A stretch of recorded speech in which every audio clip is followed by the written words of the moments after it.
चलिए भाई, इसके ऊपर क्या करें? सेल्फ केयर कैसे आ जाता है ये? सेल्फ केयर इस तरह आ जाता है कि आजकल लोगों को बहुत इशू है कि उनके ट्राइग्लिसराइड्स बढ़ जाते हैं। कोलेस्ट्रॉल नॉर्मल है, ट्राइग्लिसराइड्स बढ़ा क्या होते हैं वो भी तो बताएं। ट्राइग्लिसराइड्स सफ़ेद फैट होते हैं, जमने वाले फैट को कहते हैं। अच्छा, ठीक है, अब उसको घुलाएंगे कैसे? घुलाएंगे हम इस तरीके से कि आप गोश्त खाना ख़त्म करेंगे, क्योंकि गोश्त आपके वाइट फैट को बहुत प्रोमोट करता है, बनाता है। तो अब ऑलरेडी ट्राइग्लिसराइड्स अगर बढ़ा हुआ है, सफ़ेद फैट इतना बढ़ा हुआ है, चर्बी जमी हुई है, तो आपने लो प्रोटीन वाली चीज़ों पे आना है। तो लो प्रोटीन में सबसे अच्छे आपके खाना तो है प्रोटीन। नहीं तो कहते हैं वाइट मीट खा लो, मछली और चिकन खा लो। खा सकते हैं मछली और चिकन, लेकिन अगर ट्राइग्लिसराइड्स बहुत बड़े हुए होते हैं तो फिर देखिए, ट्राइग्लिसराइड्स अगर बड़े हुए होते हैं तो उसको हम लिपिड प्रोफाइल होता है, अच्छा, कोलेस्ट्रॉल के साथ ही आता है। लेकिन बहुत सारे लोगों का कोलेस्ट्रॉल नॉर्मल आ रहा होता है, वो विद इन द रेंज होता है, लेकिन ट्राइग्लिसराइड्स बढ़े हुए होते हैं और LDL बढ़ा हुआ होता है। तो जब LDL बढ़ा हुआ है, ट्राइग्लिसराइड्स बढ़े हुए हैं और HDL भी बहुत अच्छे नहीं है, जो है अच्छे जो हैं फैट्स होते हैं, अगर वो भी अच्छी क्वांटिटी में नहीं बढ़े हुए, तो हम ये कहते हैं कि आप हर किस्म का ख़त्म कर दें। आप फिश खा सकते हैं, लेकिन थोड़े से अरसे बाद आप वंस इन अ वीक ले लें, 15 दिन पे एक दफा लें। दालों को तो ऐसे हिकारत की नजर से देखते हैं, जैसे पता नहीं क्या चीज है, बीमारों वाला खाना। हाँ ना, एग्जैक्टली। हम तो जैसे कल यासर जो था वो चमचे के साथ दाल खा रहा था, काली दाल। हम लोग को तो इतनी पसंद है। हाँ, अच्छी बात है, हमारे घर में रेगुलरली बनती है, बहुत अच्छी बात है। इसलिए कि आपको प्रोटीन तो मिल रही है, आपके मसल की हेल्थ जो है वो उसी से रहेगी। अगर आप प्रोटीन नहीं खाएंगे तो आप dal is a very good source of protein, और खानी भी ऐसी चाहिए कि आप सिंपल तरीके से खाते जाएं। और मैं बताएं, लोग खाते हैं मलगडानी सूप, हाँ, जो दालों का सूप होता है, बिल्कुल, है ना? बिल्कुल, वो कितना अच्छा है, मजेदार होता है।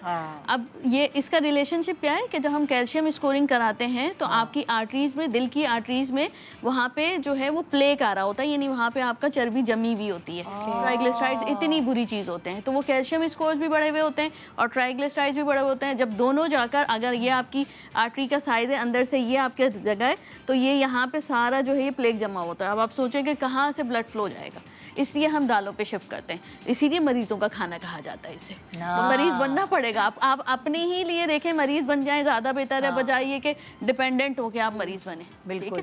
तो तरीक़ा कैसा है, अगर आपका आयरन लेवल भी कम आया है, फेरेटिन लेवल भी कम आया है, तो आपने ये वाली दाल आपने भिगोनी है पहले, ये फूल जाएगी, इसको हल्का सा आपने बॉईल करना होता है। हम पकाते हैं उसे तेज आंच पर, तड़का लगा के जस्ट हल्का सा बॉईल करना होता है। गरम पानी किया आपने, फिर आपने डाली दाल, और पहले जो है इसको आधा घंटा भिगो लें। इसकी जो फर्स्ट लेयर होती है, फिर ये आपका आयरन कंटेंट बढ़ाती है। ठीक है, फिर आप सेब खा रहे हैं, हरी सब्जियां ले रहे हैं, इसके साथ आपने पालक ले ली, तो आपका आयरन कंटेंट और फेरेटिन कंटेंट नेचुरल तरीके से।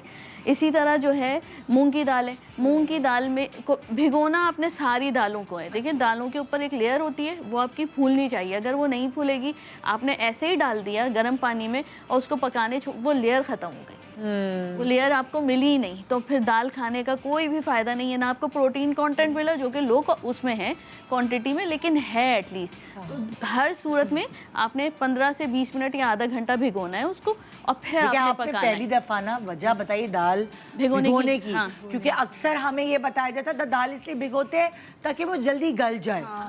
तो लोग कुकर में पका लेते हैं कि भाई जल्दी गल जाए। कभी भी नहीं पकाने दाल, तो इतनी जल्दी गलने वाली चीज़ है, उसका कुकर का क्या काम उसमें। मसूर तो जल्दी गल जाती है, बहुत ही जल्दी गल जाती है। इवन आपकी चने की दाल भी गल जाती है, ऐसा नहीं है कि नहीं गलती। आप थोड़ा सा भिगोने का प्रोसेस लंबा कर दें, आधे घंटे से बजाय 40 मिनट्स कर दें। ठीक है, अच्छा, ये आपने लिया, आपने डाल दिया इसको जो है आप ये सबसे जूद हजम दाल कहलाती है। कौन सी वाली? मूंग की दाल। अच्छा। आपने देखा होगा जब आपको लूज मोशन हो रहे होते हैं, डायरिया हुआ होता है, तो कहते हैं मूंग की दाल आप चावल, पीली दाल, खिचड़ी में, हाँ खिचड़ी में ना, जॉन्डिस में भी देते हैं। एग्जैक्टली, बिल्कुल।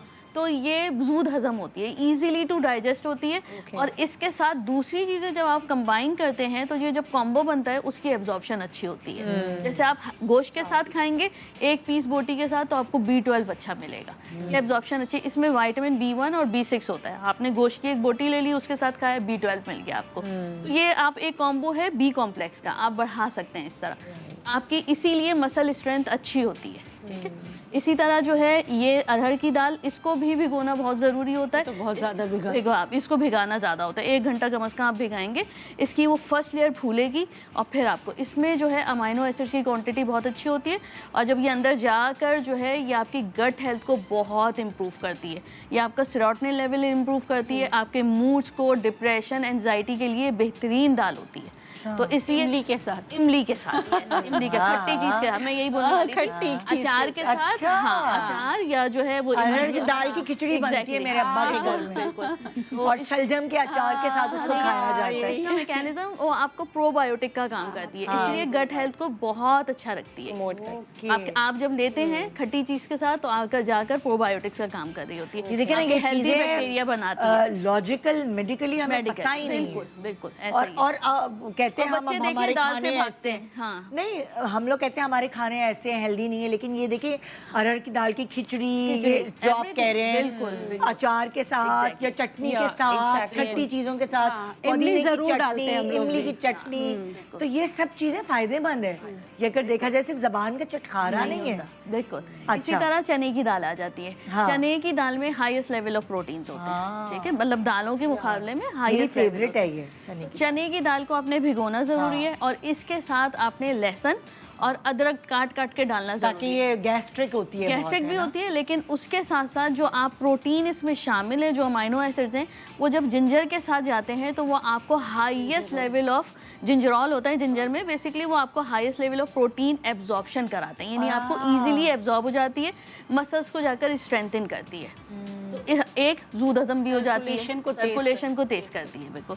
ब्लड फ्लो जब आपका तेज होता है, क्योंकि ब्लड फ्लो तेज होगा तो आपका जो है मसल स्ट्रेंथन होगा। अब देखिए इतना पूरा ना इलेबोरेट करके समझाया है कि दालें क्यों जरूरी है। तो मुर्गे की टांग हर वक्त खाना जरूरी नहीं है। अच्छा, वो दालों को ना 3 दफा पहले धो लें, धोने के बाद भिगोएं, और वॉश करने के बाद जब आप भिगोएंगे वो पानी फेंके नहीं, उसमें ही पकाएं। हम पहले आप वॉश कर लें, जब वॉश वाइट मटेरियल आना बंद हो जाता है ना, अब एक मैंने शो किया था, उस पे जो है वो कमेंट्स में था कितना वॉश करें, 3 से 4 दफा वॉश करना, जब आपका वो वाइट रंग का पानी आना खत्म हो जाए और आपको दाल जो है वो क्लियरली नजर आए, दैट्स इट। अब वो पानी आप फिर फेंकेंगे नहीं, वो उसी में पकाएंगे, उसी में पकाएंगे, क्योंकि उसमें सारे न्यूट्रिएंट्स स्लो एंड ग्रेजुअली आ रहे होते हैं और हम उसी को फेंक देते हैं।